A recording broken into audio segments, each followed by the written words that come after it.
Você está ouvindo Conexão e Gestão, um podcast sobre a organização do trabalho pedagógico e gestão escolar do curso de Pedagogia da Unespar, campus de Paranavaí.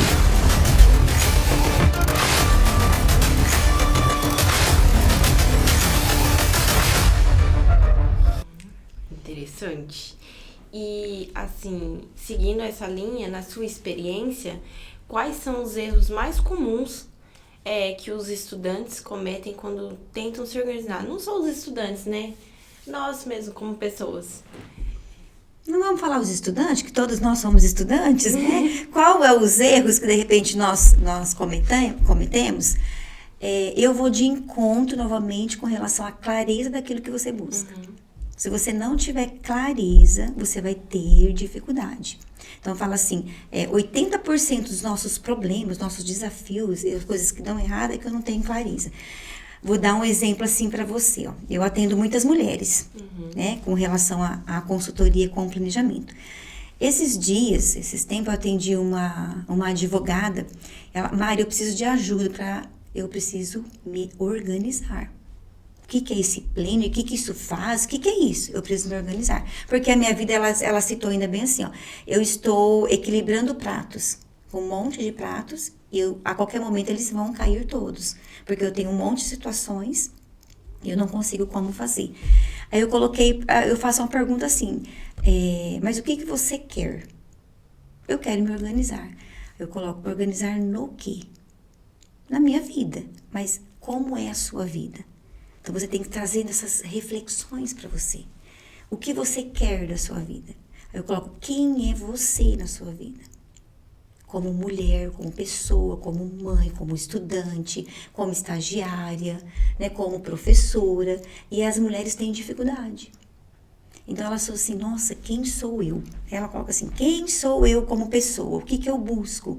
Ela fala, Mari, eu tenho dificuldade. Eu sei que eu sou advogada. Eu falei, não, eu não estou falando o que você faz. Estou falando quem é você. O que você quer? Então, a dificuldade maior que encontras é exatamente isso. Então, eu pergunto assim para você, hoje, você é estudante do 3º ano de pedagogia. Você sabe o que você busca para você daqui 1 ano? Daqui 2 anos? Você tem clareza, você tem visão do que você pensa assim, eu quero trabalhar, eu quero ser pedagoga numa escola municipal? Eu quero ser pedagoga trabalhando com crianças, eu quero ser pedagoga trabalhando no estado, numa universidade. Quanto tempo que eu preciso para isso? O que eu tenho que fazer para alcançar isso? E por que eu quero alcançar isso? O que eu vou fazer sendo pedagoga, por exemplo, do estado? Eu vou transformar a vida de quem? Por que eu quero isso? Como que eu vou evoluir também como pessoa, sendo essa pedagoga que eu busco ser? Então, vem muito de encontro com isso. Você vê que não é simplesmente você pegar um roteiro de um planejamento e colocar lá o objetivo, o conteúdo, a metodologia e a avaliação. Você tem que entender por que você está fazendo aquilo ali. Qual que é o objetivo que você vai atingir com aquilo ali. Então, sempre você tem que pensar nesse eu. Primeiro, como pessoa. Porque a profissão, depois, é uma consequência daquilo que você busca para você. E eu costumo dizer assim, que nós como pessoas, nós conseguimos evoluir. Eu falo que o segredo da vida é a evolução do ser humano. Tudo que eu faço, primeiro eu faço para mim. Pode observar. Então, quando você busca algo que você faz para você, você impacta a vida do outro. Então, quando eu consigo fazer algo que eu consigo evoluir como pessoa e ainda transformar para que o outro também evolua, eu acho que você está indo no caminho certo do propósito que você quer para você. Eu acho que é por aí. Eu acho que pautando muito, por exemplo, quando a gente se conhece, a gente consegue se planejar. Eu acredito que isso foi uma boa parte da conversa e realmente faz um sentido. Porque, por exemplo, eu sei que eu funciono melhor assim, desse jeito, dessa forma. Eu consigo me planejar. Agora eu vou fazer uma pergunta que eu acho que você vai achar muito complicada. Mulher de Qual Deus! foi o seu melhor planejamento? Por exemplo, qual você achou o seu melhor planejamento? E como você acredita que dá para seguir um equilíbrio, ter um equilíbrio entre seguir o plano e lidar com as alterações do dia? Qual o seu melhor planejamento de todos e como essa dica principal? Ela falou que é difícil, né? O meu melhor planejamento tá aqui, mulher. Tá com você? Meu melhor planejamento tá aqui, mas eu vou falar um pouquinho. Por quê? Fala assim, Mari, quando que surgiu isso? Por que que você, como pessoa, sentiu a necessidade de pensar em planejamento? Começou principalmente eu sempre gostei de ser uma mulher planejada, isso eu sei. Na minha regência, por exemplo, até foi a Cássia, que foi a minha orientadora, e eu ficava assim também com essa questão, mas eu sempre fui muito detalhista com aquilo que eu buscava, né? A Cássia sabe disso, ela vai lembrar. E eu falava assim, que o melhor é aquilo que você consegue realizar com o objetivo que você quer alcançar. Esse sempre é o melhor. Então, o melhor planejamento. Eu falo que é o meu plano. Ele começou na pandemia. Todas nós mulheres tivemos dificuldade com relação à pandemia. Eu falo que o mundo, ele é um mundo antes pandemia e é um mundo pós-pandemia. Falo que é 10 em 30. Nós evoluímos em 10 anos o que de repente o mundo poderia evoluir em 30 anos. Isso já tem até pesquisas colocadas. Então, o que eu tenho que pensar? Eu tinha que me organizar. Eu estava com um filho em casa, eu tinha minha casa, eu tinha que aprender a fazer meet, eu tinha que orientar os professores de como eles iam dar aula ali, e eu precisava me organizar. O que eu comecei a fazer? O que eu vou fazer primeiro? O que é prioridade para mim? Então, eu comecei a colocar num quadro, peguei um sulfite, coloquei num quadro, coloquei assim, o que eu tenho que fazer primeiro hoje? Dentro da minha vida como pessoa, os meus filhos estão em casa, aqui eu tenho que orientar aqui e eu tenho que trabalhar dentro da minha casa, eu tenho que me organizar. Tem professor que precisou comprar quadro para dar aula dentro de casa, porque não tinha. Então, o que eu tenho que fazer primeiro? Eu tenho que aprender isso. O que eu tenho que fazer depois? E isso eu fui formando um quadro. Mas peraí, eu vou organizar minha semana, vai ficar mais tranquilo, né? Para eu me organizar. Então, eu vou organizar a semana. O que é prioridade para a semana? Então, assim surgiu. E disso, eu falei, opa, dá para fazer um planejamento aqui, diferenciado. Eu posso colocar minha vida pessoal, eu posso colocar minha vida profissional. Então, isso surgiu, essa organização. E aí, eu pensei, isso aqui deu muito certo para mim. Porque eu comecei a organizar melhor a minha vida. Mari, e por que um planejamento, ele é importante para nós como pessoa? Porque a sua vida fica mais leve. Quando você consegue se organizar, você sente leveza e, mais ainda, você sente que você está produzindo. E a produtividade, a leveza, te deixa menos ansiosa, menos preocupada, mais preparada. E você vai pensar assim, a minha regência agora vai dar certo. Porque eu estou leve, eu estou menos ansiosa, porque eu me organizei como eu poderia me organizar. Então, o melhor planejamento é aquele que você traça os seus objetivos, faz o seu melhor, te dá tranquilidade, leveza e você fala assim, eu consegui, eu fui produtiva aqui. E isso me tranquiliza para mim cada vez ser melhor. Esse é o melhor planejamento. Que bom, Mari. Indo para a sala de aula novamente. Vamos para a sala de aula, vamos para a sala de aula. Qual é a importância do planejamento pedagógico para garantir uma aprendizagem significativa? Vamos falar um pouquinho do professor? Vamos. Né? O que eu observo hoje dentro da sala de aula? Vou trazer um pouquinho para a realidade hoje, Estado, tá? Estado do Paraná. Tivemos uma trajetória aí grande, vocês já estudaram sobre isso, desde lá do currículo básico, né, a gente coloca, e hoje que nós temos aí o CREP e nós temos a BNCC, que é a Base Nacional. O professor, primeiro ele precisa conhecer esses documentos, tá? Então, para ele ir para a sala de aula, não tem como ele não conhecer esses documentos. BNCC, CREP, documento orientador, planejamento, certinho, tudo que ele tem que fazer. O que eu observo hoje? Muitas vezes o professor até conhece esses documentos, ele tem a teoria, ele está preparado tecnicamente para dar a sua aula, ele sabe todo o conteúdo de física, de química, tal. Qual que é a dificuldade hoje enfrentada dentro do ambiente escola? Nós temos uma demanda diversa, nós temos assim as salas hoje estão muito diferentes, o público muito diferente. Então, nós temos uma inclusão toda também dentro desse ambiente. E o professor, ele está tendo assim dificuldade de conhecer esse ambiente para ele chegar. Uma outra dificuldade que eu observo, o professor ele tem um pouquinho de dificuldade na didática, de como passar de repente esse conteúdo, principalmente o técnico. Por isso que vocês, como futuras pedagogas, o papel assim primordial é trazer um pouquinho da didática, trazer um pouquinho ali de Saviani, trazer o Libânio, trazer hoje o professor nota 10, né, que traz assim técnicas, para esse professor ajudar esse professor dentro da sala de aula, porque ele tem a teoria, ele tem o conhecimento, mas quando chega lá no chão da escola, toda essa diversidade que ele encontra não é fácil para ele. Então, tanto a inclusão como a diversidade e ainda mais, sabe o que eu observo? A dificuldade que o próprio aluno traz do seu meio familiar. Então, hoje você tem que lidar com toda essa diversidade. Então, lá, o chão da sala de aula hoje tá difícil para o professor. A gente não precisa também, né, florear dizendo que tá tudo muito simples. Porque vocês vão lá para o chão da escola e vocês vão enfrentar isso daí. Sim. E vocês têm que estar, assim, preparadas para orientar esses professores. Porque vocês vão ter matemáticos, né, vocês vão ter professores de inglês, físicos, né, química, e eles precisam dessa pedagogia que vocês estão tendo aqui, com professores excelentes, eu digo, para estar junto com eles. Hoje o professor precisa dessa mediação do pedagogo, né, com o técnico. Isso faz toda a diferença para contribuir. E esse é o papel que vocês vão estar exercendo lá dentro do chão da escola. Maravilha. E mais uma dica que nós vamos pedir. Cheia de dicas, né?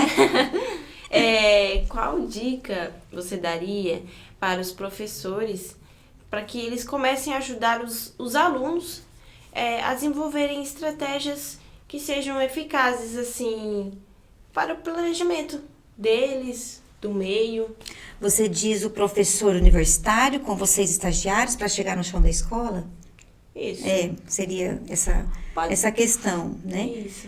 Entendi. Como que os professores podem estar contribuindo melhor com vocês, estagiários, para chegar lá no chão da escola? Seria mais ou menos esse caminho, né? Eu acho que os professores já fazem. Eu acho assim, a universidade tem todo uma organização, e eu iria encontro mais do estagiário, do estudante, porque você faz a sua prática. O professor, ele vai trazer a teoria, vocês têm os exemplos, vocês têm as referências profissionais. Os pedagogos hoje, eu falo assim, que nós nos moldamos e nos evoluímos conforme as referências que nós temos. O seio familiar, por exemplo, você vai encontrar alunos que de repente não têm a referência de pessoa nenhuma. Você, como pedagogo, é a única referência que ele vai ter de repente na vida dele. Então, eu iria de encontro assim, suga as referências que são boas, que são exemplo, né, para nós. Sugar essas pessoas, sugar os professores, mas fazer de você a pessoa que você quer ser.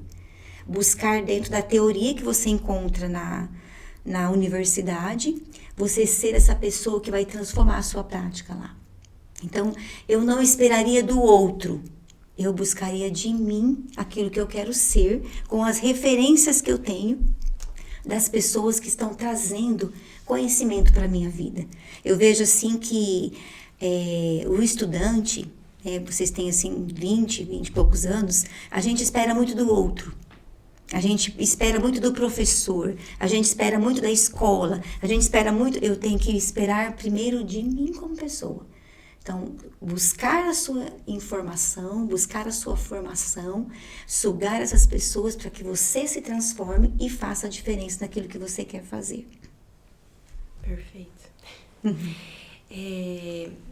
E aproveitando isso, hoje em dia nós temos várias ferramentas que prometem ajuda, auxílio, né, pra gente na questão da organização. Temos agendas, aplicativos, mapas mentais e entre outros. Você utiliza algum? Qual delas você indicaria para nós? Hoje os jovens, eles estão muito com a tecnologia. Sim. Eu vejo pelos meus filhos, né? Meu filho, a agenda dele é no celular. Eu, Mari, particularmente, eu ainda sou analógica. Então, eu diria, né, que eu gosto de anotações mesmo. Eu gosto de organização aqui no papel, buscando também a tecnologia para nós. Então, assim, N aplicativos que nós temos aí para buscar essa informação, mas o mais importante ainda não está muito só na ferramenta, mas está de como você utiliza essa ferramenta. Nós temos muitas ferramentas excelentes, mas nós não sabemos muitas vezes como utilizar. Mari, como escolher aquela que vai adequar melhor à sua realidade? Você sempre tem que pensar nisso. Então, às vezes, o celular é bom para um, né? E, de repente, o planner vai ser bom para outro. Então, você buscar aquilo que vai te ajudar e ir de encontro com aquilo que você busca. Porque, às vezes, você tem um monte de ferramentas boas, mas você não utiliza nenhuma. Então, você cai naquela questão, eu tenho um monte de situações, mas nenhuma está sendo prática para mim. Acaba se perdendo mais ainda. Exatamente. E a praticidade. Você tem que buscar a praticidade. Não precisa florear, né? Você tem que ser mais objetiva, mais prática e de encontro com aquilo que você busca. Então, eu acho que esse é o melhor planejamento, a melhor ferramenta que você pode buscar para você como pessoa. A gente sabe que o planejamento, ele acontece em qualquer momento da nossa vida, como você falou, por exemplo, na pandemia, que a gente precisava realmente se organizar, porque as coisas não estavam como sempre foram, né? Houve essa grande mudança. E você acredita que, por exemplo, depois da sua profissão como pedagoga, utilizando o planejamento para tudo, entendendo como o planejamento ajuda na organização das tarefas, o que você pode dizer que isso influencia na sua vida pessoal? Muito. Muito. Muito. Sabe o que as pessoas perguntam pra mim? Mari, como que você consegue fazer tudo que você faz? Isso é muito real, eu escuto muito essa pergunta. Como que você consegue fazer tudo que você faz? E realmente, eu falo assim, eu tenho, se você olhar o meu planejamento, eu tenho momentos que eu falo, meu Deus, para onde que, né? O que eu posso deixar, de repente, de realizar? Por quê? Porque você consegue planejar. E mais uma dica que eu aprendi com o tempo para poder conseguir realizar aquilo que eu priorizo na minha vida. Prioridade para minha vida não é prioridade, de repente, para a sua. Então, a gente precisa aprender, assim, algumas questões. Uma questão simples que você precisa organizar é saber dizer não. Saber dizer não para aquilo que não é prioridade para você. Isso é uma das coisas muito simples e que nós temos dificuldade. Nossa, eu tenho essa muita dificuldade. Falar não. Muito. Então, saber dizer não é ser mal educado e não fazer aquilo que, de repente, que o outro busca de você. Saber dizer não é você priorizar aquilo que é prioridade para você. E dizer não é você priorizar a sua agenda, priorizar a sua vida. E quando você consegue realizar isso, é porque você sabe o que você quer alcançar. Quais são os objetivos que você tem para você. Então, existe assim, né, muitas questões, e eu observo muitas mulheres assim, muito preocupada de repente com o que a outra está fazendo e esquecendo muito do que ela precisa fazer. Então, vamos pensar, de repente, o estudante, né, na sala de aula. Aquela monte de situações, semana de prova, de trabalho, você deixa tudo para aquela semana, aí você tem tudo outras demandas para realizar e você não consegue. Aí você começa a ter ansiedade, não é assim? Aí você começa a ficar estressada, aí você coloca a culpa nos outros, aí você não sabe dizer não para aquilo que você, de repente, precisaria dizer não, e você não consegue realizar com excelência aquilo que você busca. Priorizar aquilo que você quer para sua vida. Dizer não para aquilo que você não quer para sua vida vai te trazer leveza, produtividade, responsabilidade e excelência naquilo que você vai fazer. Então, eu acho que esse é o caminho que a gente vai conseguindo aí, né, para realizar. Com certeza, e eu acredito que encerrou da melhor maneira possível, porque a partir do momento que a gente tem essa reflexão, por exemplo, isso funciona pra mim, isso não funciona, isso é prioridade, isso não é, a gente consegue se planejar e querendo ou não ter uma qualidade de vida melhor, não só como pedagogo, como profissional, mas pra toda a vida, porque pra tudo exige um planejamento. Vamos viajar, eu preciso desse planejamento. Eu preciso juntar dinheiro, planejamento financeiro. Então, eu acredito que realmente encerrou e cessou tudo que a gente precisava saber, pelo menos uma parte da importância do planejamento. Então, eu chegamos ao fim com mais um episódio de Conexão Gestão. Esperamos que essa conversa com a pedagoga Mari Tatini tenha inspirado vocês a refletirem sobre a importância desse planejamento para a prática pedagógica, para a vida acadêmica e para todos os aspectos da nossa vida. Se você gostou desse episódio, compartilhe com seus colegas, professores e amigos, para assim mais pessoas possam se beneficiar dessas grandes reflexões. Não se esqueçam de acompanhar nossos próximos episódios do podcast e continuar essa jornada conosco. E Mari, muito obrigada pela sua participação e por compartilhar tanta experiência e dicas extremamente valiosas que não foram poucas. Tenho certeza que essa conversa vai inspirar muitos estudantes e professores e que também cheguem além, em qualquer um, porque como a gente disse, o planejamento não é só para nós, mas para qualquer pessoa que esteja vivendo a sua vida. Ele aborda muitas questões. E para você que nos ouviu até aqui, muito obrigado pela companhia, continue acompanhando os nossos episódios e até a próxima. Muito obrigada a todos e até a próxima.